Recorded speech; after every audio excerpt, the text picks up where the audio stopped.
The sun was sinking low over the horizon, bleeding shades of orange and red into the desert sky. Heat still clung to the sand, though night's chill was already creeping in. For 3 days she had been running from the men who wanted her back, running from memories she could not erase, and running from herself. Her body ached, her lips were cracked with thirst, and her legs trembled with each step. She knew she would not last much longer on foot. Then she saw it, tied loosely to a post outside a small camp, a horse tall, strong, and restless. The animal pawed the earth as though impatient for a journey. To her desperate eyes, it was not just a horse. It was salvation, freedom. The campfire burned low, and she could see only one man nearby. He sat with his back against a rock, his broad shoulders outlined by the fire's glow. An Apache, she realized. She had heard stories, some whispered with fear, others with grudging respect, but she could not afford to hesitate. If she faltered now, she would be dragged back to the life she had fought to escape. Her breath caught as she crept forward, her heart beating so loudly she feared the horse would hear it. She murmured softly, her trembling hand stroking its neck, praying it would not betray her with a sudden neigh. The horse shifted but did not resist as she untied the rope. Relief surged through her veins. She swung herself onto its back with the awkwardness of someone unused to riding, gripping the mane tightly. For a heartbeat, the world held still. Then she kicked, and the horse lurched forward, carrying her away from the camp. The wind lashed her face, stinging her eyes, but she did not care. She laughed breathless, broken, but wild with hope. For the first time in days, maybe years, she felt like she might be free, but freedom was not so simple. Within moments, she heard it, the steady rhythm of footsteps behind her. She dared a glance back. The man had not shouted, had not cursed. He simply followed, his stride long and unhurried, his dark figure steady against the setting sun. He didn't even seem angry. Her chest tightened. Why wasn't he chasing her? Why wasn't he trying to stop her? The horse, unfamiliar with her touch, fought her grip, turning in wide, stubborn circles. She pulled, begged, urged it forward, but it only grew more restless.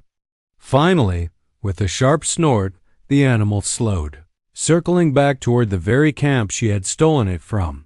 She gasped, panic rising. No, please. But the horse would not obey. It carried her straight back to him, as if it belonged to him and always would. The Apache stood waiting, his arms folded across his chest. His face was calm, unreadable, as she stumbled off the horse, her knees weak from fear and exhaustion. She braced herself for harsh words, for punishment, for the strike of a hand or the sting of a whip. That was what men did.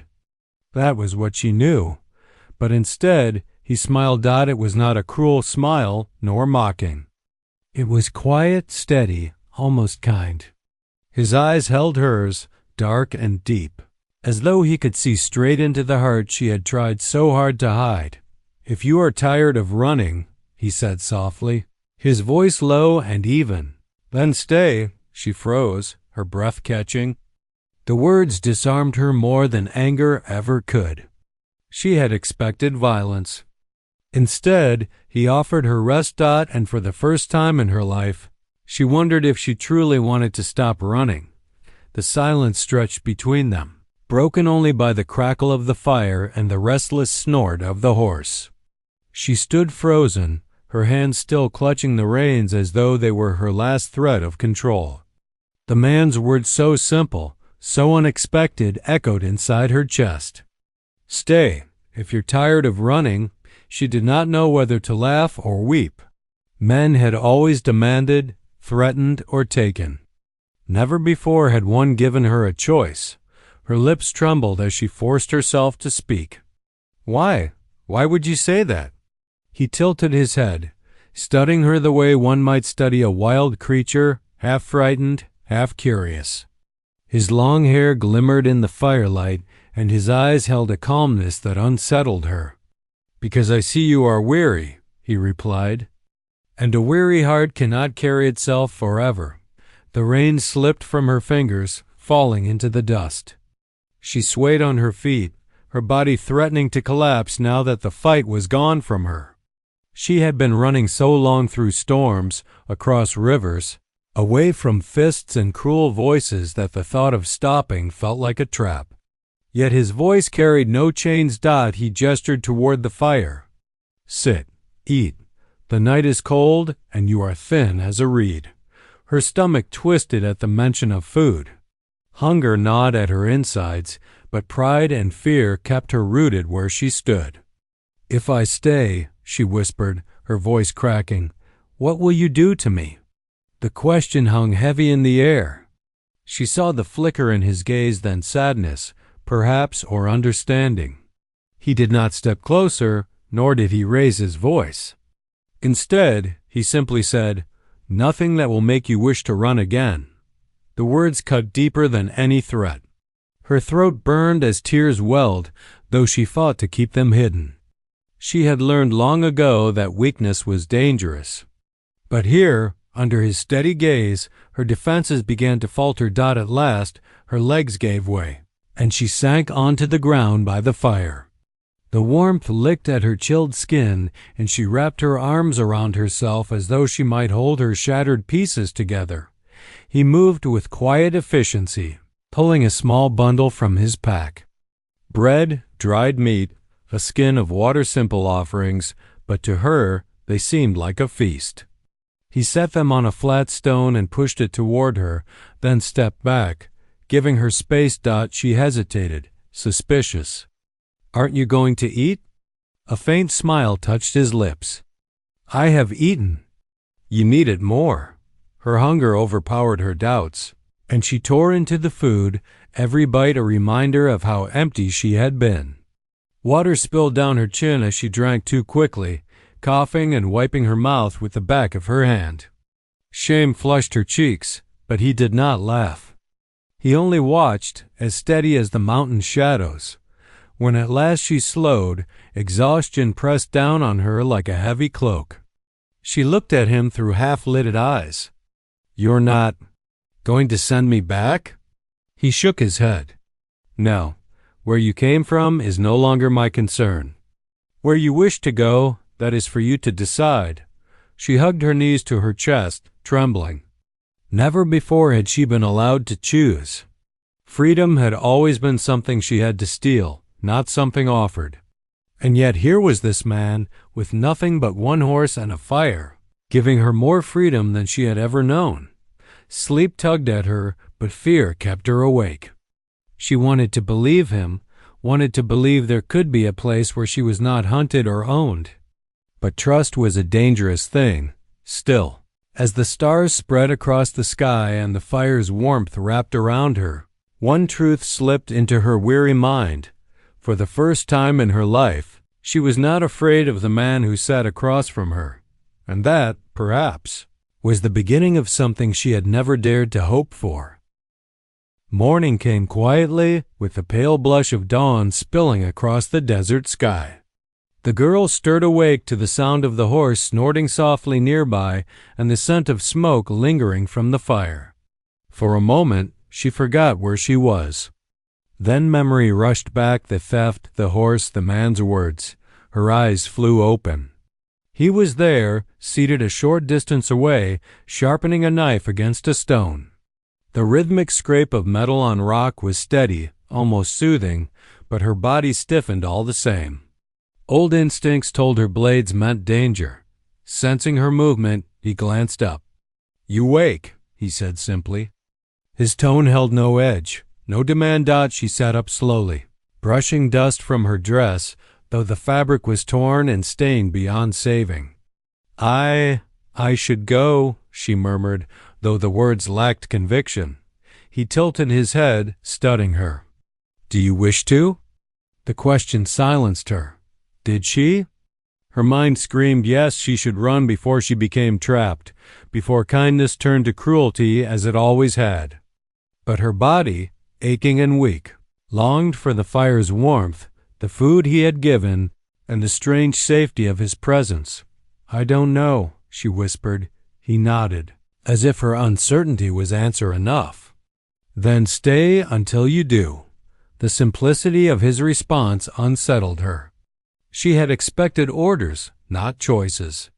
For the first time, she wondered who he truly was. As the sun climbed higher, he busied himself with small tasks, feeding the horse, gathering kindling, preparing a pouch of dried herbs. He moved with quiet purpose, his every motion deliberate. She watched him, curiosity nibbling at the edges of her fear. At last she asked, "Why didn't you stop me? Last night, when I took your horse, you could have killed me. Why didn't you?" He paused, his hand resting on the horse's mane. For a long moment he said nothing. Then he turned, his dark eyes meeting hers. "Because once I too tried to run, and someone let me." The word struck her like a stone. "You?" She could hardly imagine this man-strong, calm, unyielding running from anything. He gave a faint smile, though it held no humor. "There was a time when I thought the only way to survive was to flee. But the world is wide, and a man cannot outrun his own heart. I learned that the hard way." She swallowed, her throat tight. Questions pressed against her lips, but she bit them back. She had learned not to pry into the lives of men. Yet he seemed to sense her hesitation. "You do not need to tell me your story," he said gently. "But know this, I do not ask because I wish to use it against you. I ask because sometimes speaking of shadows makes them lighter." Her chest ached. No one had ever spoken to her like that, as if her story mattered, as if her scars were not shameful but simply part of her. Tears threatened, but she blinked them away. "I was sold," she whispered at last, the word tasting bitter. "Not once, twice. Each time I thought it would be better, but it never was. I kept running, but they always found me." The silence that followed was heavy, but not suffocating. His gaze did not harden with judgment, nor soften with pity. It simply held steady, giving her space to breathe. "You are here now," he said finally, "and they have not found you." For the first time in years, the thought felt possible, that perhaps she could stop, if only for a while. She pulled her knees to her chest, watching him as he tended the fire. His words lingered inside her, echoing with strange power. Maybe she was not the only one who had run from shadows, and maybe, just maybe, she had found someone who understood. The sun rode high above the desert by the time they broke camp. She followed him hesitantly, every step dragging with the weight of uncertainty. The horse walked between them, steady and calm, as if it sensed the fragile balance holding them together.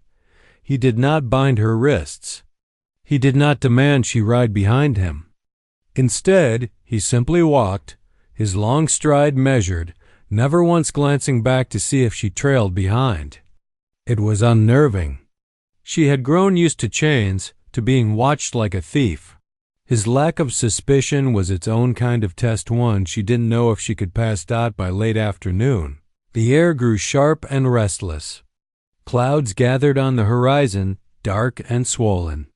The wind picked up, scattering sand in small, stinging flurries. "A storm," he said, his voice calm but firm. "We must find shelter." Her heart lurched. She had endured storms before, screaming winds that stripped flesh raw, sand that blinded and choked. Fear clawed at her chest. But he moved swiftly, leading them toward a cluster of rocky outcroppings. The storm struck before they reached it. The wind howled, tearing at her hair and clothes, the sky turning to a wall of shifting dust. She stumbled, coughing, her vision blurred. Panic rose, fierce and wild. The memories of other storms crashed into her, being left outside, unprotected, while men laughed around their fire. She had thought she would die then. Strong hands caught her arm. She flinched, expecting pain, but his grip was steady, anchoring her. "Here!" he shouted over the roar of the wind, pulling her close. His body shielded hers, his broad frame breaking the force of the storm. "Do not fear. Stay with me." Something inside her broke. She pressed against him, clutching his arm as the storm raged. He guided her step by step until the rocky shelter swallowed them. Muting the fury outside, they collapsed against the stone wall, both panting, dust clinging to their skin and clothes. Her chest heaved as she tried to catch her breath, trembling from more than just the wind. "You are safe," he said quietly, his hand still resting lightly on her shoulder. Safe. The word felt foreign, almost fragile.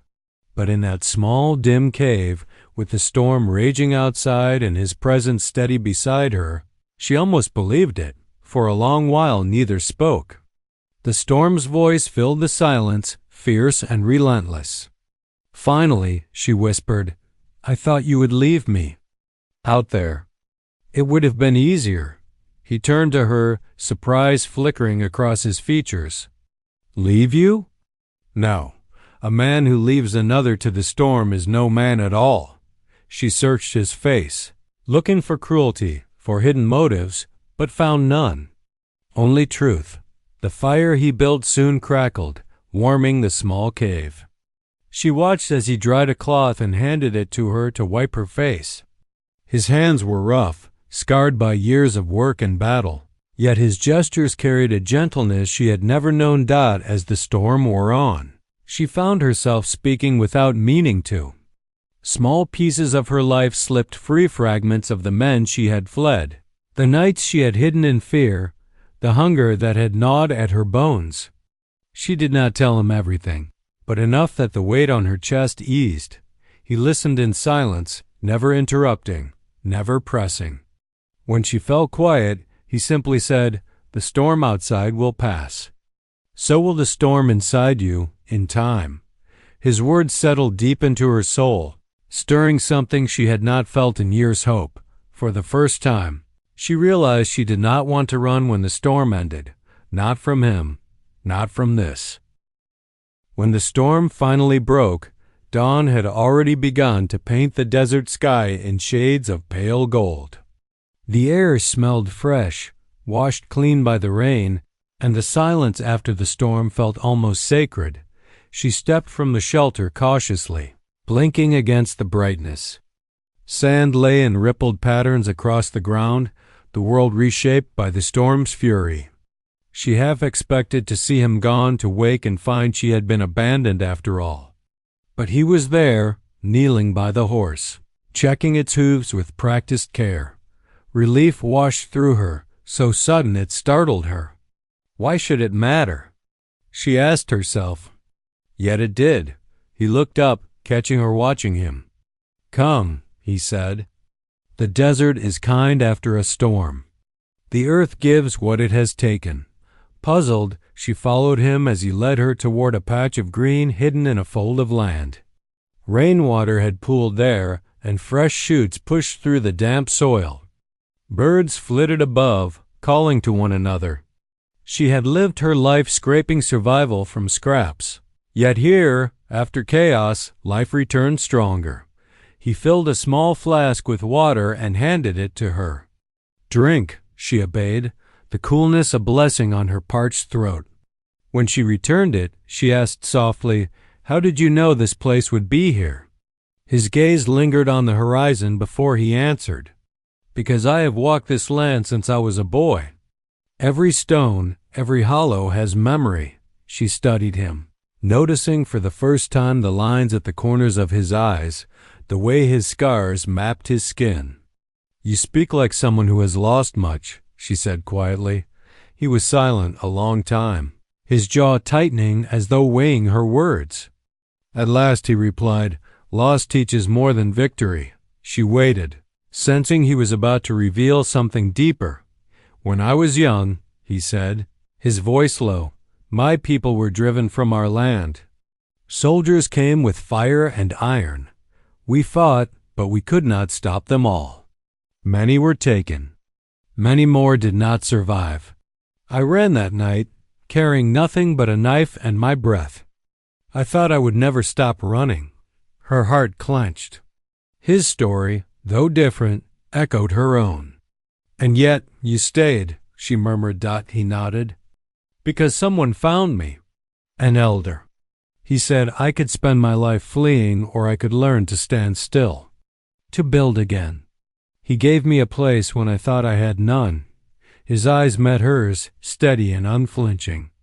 "That is why I smiled when you stole my horse. You reminded me of myself." She looked away, her chest tight with emotions she couldn't name. Gratitude, shame, and something softer, something dangerous. "You should have hated me," she whispered. "It was all you had." "Perhaps," he said with a shrug.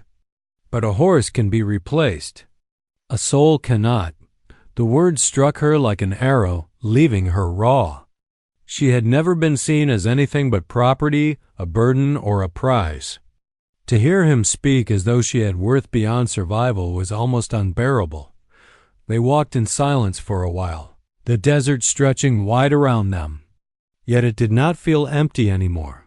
That evening, as the sun dipped low, he showed her how to build a small fire from twigs and dry grass. His hands guided hers patiently, his voice calm. When the flame sparked to life, a pride she had never known swelled in her chest. "You are not weak," he told her. "You are only unlearned. That can change." She stared into the fire, her throat aching. For years, she had been told she was nothing.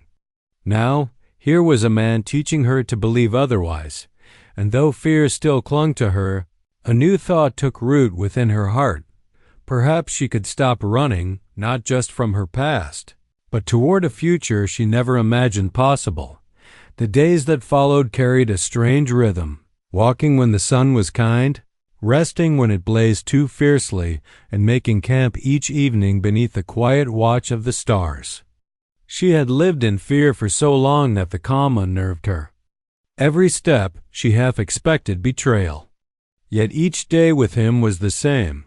No demands, no harsh words, only patience. But patience was its own test. She could not simply take without giving.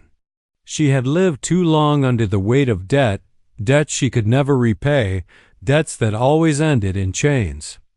If she was to stay, even for a little while, she had to prove she was not useless. It began with the fire. He had shown her once how to strike sparks from stone, how to coax flame from the smallest ember. That evening, while he gathered wood, she knelt in the sand, determined to master it herself. Her hands fumbled, stones slipping, sparks dying before they caught. Frustration burned hotter than the desert sun.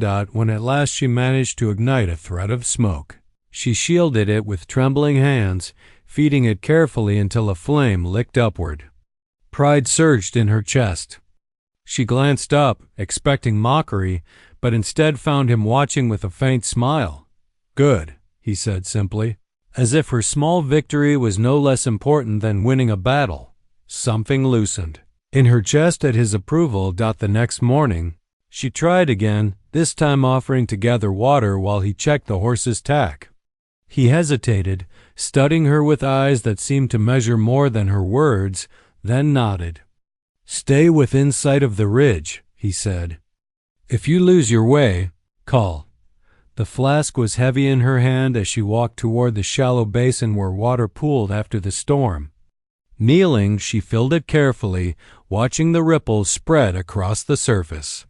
Her reflection wavered hollow cheeks, tangled hair, eyes both weary and stubborn. For the first time, she wondered what he saw when he looked at her. On her way back, a shadow darted across the sand. Her breath caught. A rattlesnake coiled only a few steps ahead, its rattle sharp in the still air. Fear rooted her to the ground, her throat closing. "Do not move," came his voice behind her. She hadn't even heard him approach. He moved with quiet steps, calm as the desert wind. In one smooth motion, he lifted a long stick, pressing it gently against the snake's head, then flicked it aside into the brush. The snake vanished, leaving only the echo of her pounding heart. "You faced it well," he said, meeting her wide eyes.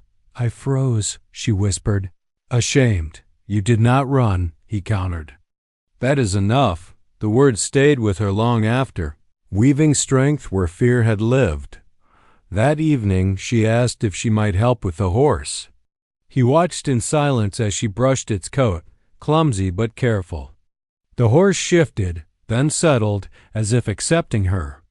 When she glanced at him, he nodded. He knows your hands mean no harm. Bit by bit, she found herself woven into his tasks. Gathering kindling, packing supplies, watching the horizon while he hunted. Each act, however small, built something inside her, a sense that she was no longer merely surviving. But learning Dot by the firelight one night, she dared to ask, "Why do you let me try?" "I make mistakes," he met her gaze, his face illuminated by the flickering flame. "Because mistakes teach more than obedience. And you are not weak. You are only discovering your strength." Her breath caught. No one had ever spoken of her strength. Only her failings. Lying awake under the stars that night, she whispered to herself, "Perhaps I am more than the sum of what was done to me." And for the first time, she began to believe it. The desert had a way of swallowing sound, of making the world feel vast and empty. For days their journey passed in peace-quiet mornings, steady walking, evenings by the fire. The girl almost allowed herself to believe she had escaped the past, completely. But the past had a way of finding her. It was late afternoon when she first noticed them dark specks moving against the horizon, just beyond the shimmer of heat. At first, she thought her eyes were playing tricks. But as the sun shifted, the shapes became clearer. Riders. At least 3, maybe more. Her breath seized. She knew that stance, the cut of their movements. Men who hunted. Men who did not give up easily. She stumbled to a halt, panic rising like bile. "It's them," she whispered, her voice breaking. "They've found me." He turned, following her gaze. His eyes narrowed, but his expression did not change. Calm, steady, as though the sight of riders meant nothing more than a change in the weather. "How many?" he asked. 3? No, 4. Her hand shook, pointing toward the distant dust. He nodded, then grasped the reins of his horse. "We move." Her legs felt like stone. "They'll catch us." "They always do." His eyes met hers, firm and unwavering. "Not if you trust me." She wanted to argue, to scream that trust had never saved her before. But something in his gaze anchored her. Against every instinct that screamed for her to scatter, she forced her feet to move, following his lead. He guided them off the open path, weaving through gullies and narrow cuts in the earth where the storm had carved hidden passageways. The horse moved sure-footed, and he walked as though he had known these paths since birth. She struggled to keep pace, her heart hammering, but fear gave her speed. Behind them, the rider's shouts carried faintly on the wind. They were closing in. At last, he stopped beside a jagged outcropping of stone. "Here," he said, motioning her into the shadows of a narrow crevice. "Stay low. Do not move until I come." Her stomach dropped. "You're leaving me?" "I am leading them away." His tone was final, but not unkind. "They will follow the horse. They will not find you. No." The word tore from her throat, raw and desperate. The thought of him riding into danger for her, of being left alone again, was unbearable. "They'll kill you."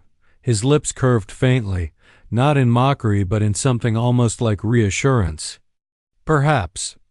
But I have faced worse storms than men on horses." Before she could protest again, he pressed something into her hands, a small knife, its hilt worn smooth. "If they come before I return, use this. Not to fight, but to remind yourself you are no longer helpless." Her fingers closed around the knife, trembling. He turned without another word, swung onto his horse, and rode out into the open. The sound of hooves faded, swallowed by the desert. She crouched in the shadows, every nerve screaming, clutching the knife so tightly her knuckles burned. Minutes stretched into an eternity. She pressed her forehead to her knees, whispering prayers she had long abandoned. Please let him return. Please let him live. At last.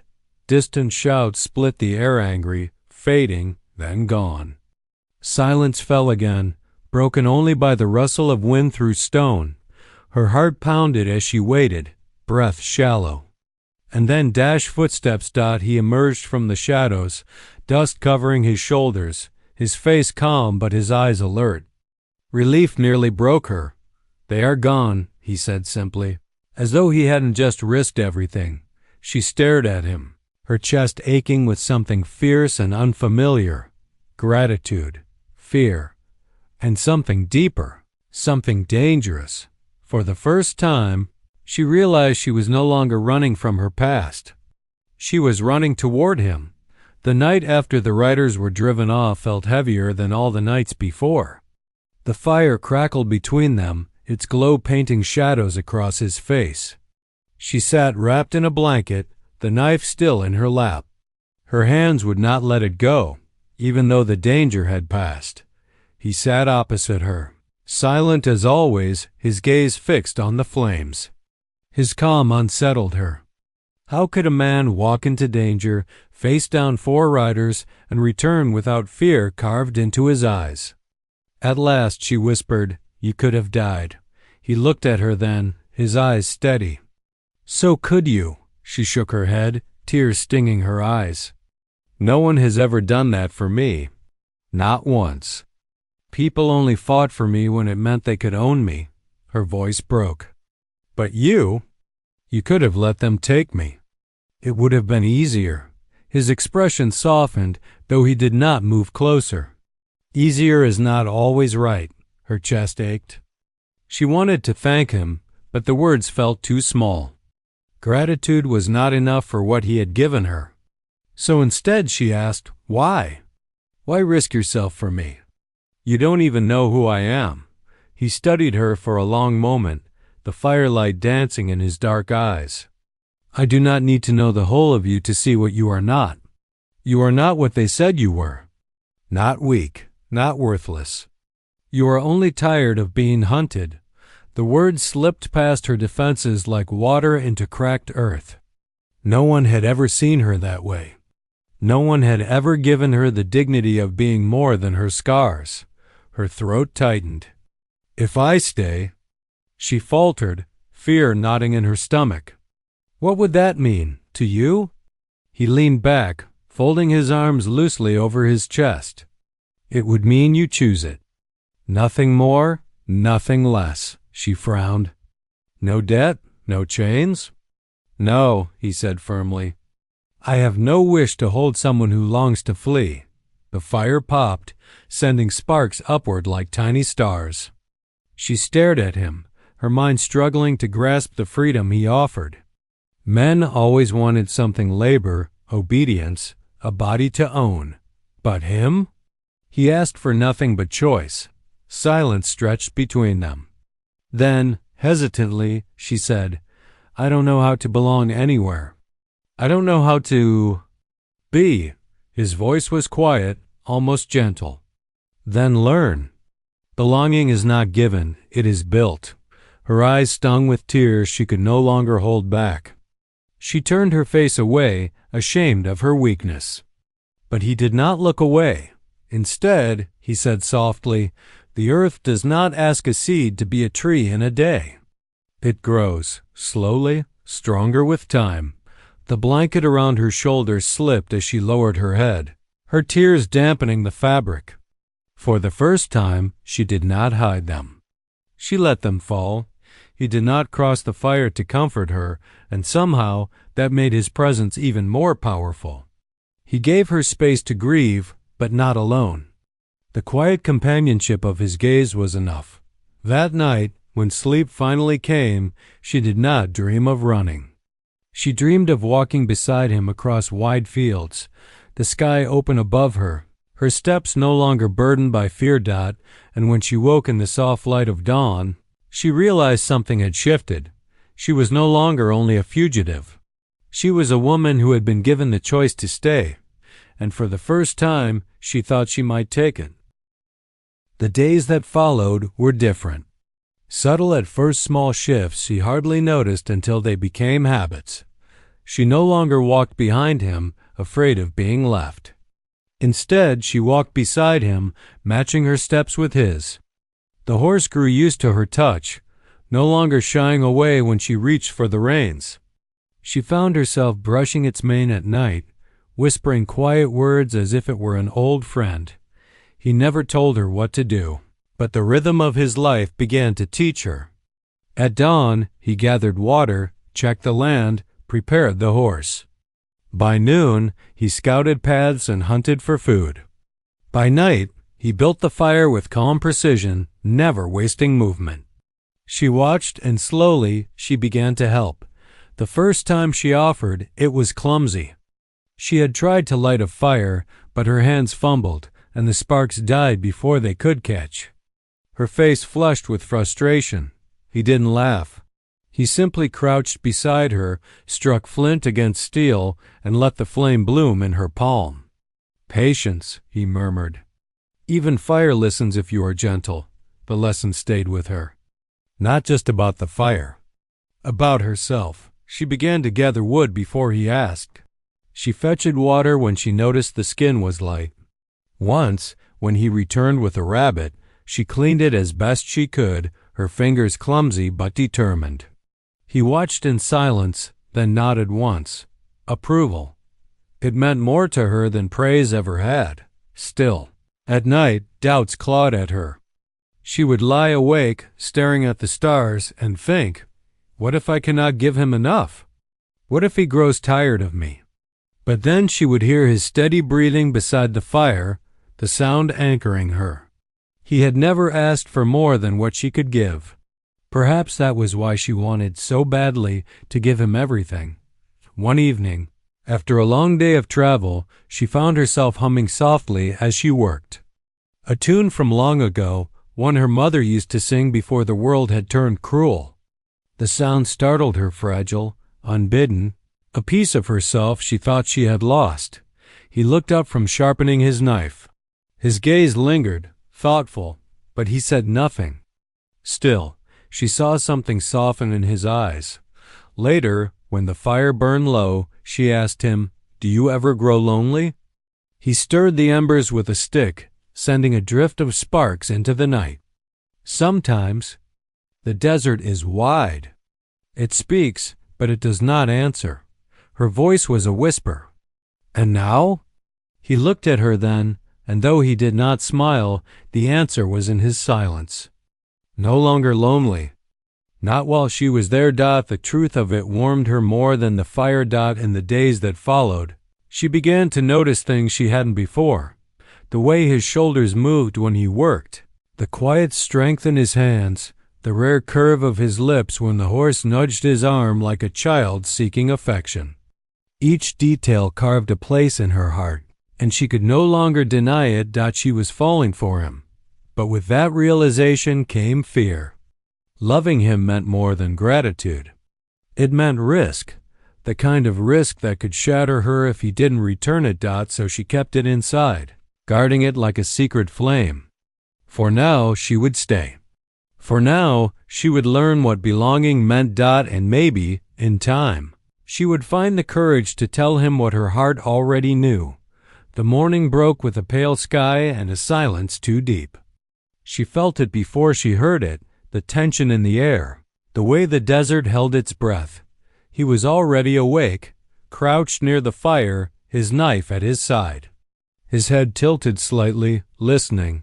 Then she heard it too. Hooves. Distant, but not far enough. Her chest clenched. The riders again. The ones who would never stop. He stood slowly, gathering the reins of his horse. "You know what this means." Her throat tightened. "They'll never stop hunting me." "No," he agreed. "They will not." His eyes met hers, unwavering. "But you have a choice." She stared at him, her heart pounding. "What choice?" "To keep running, alone."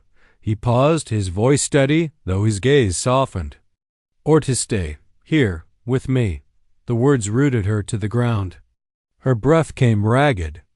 The very thing she had feared most choice was now laid before her.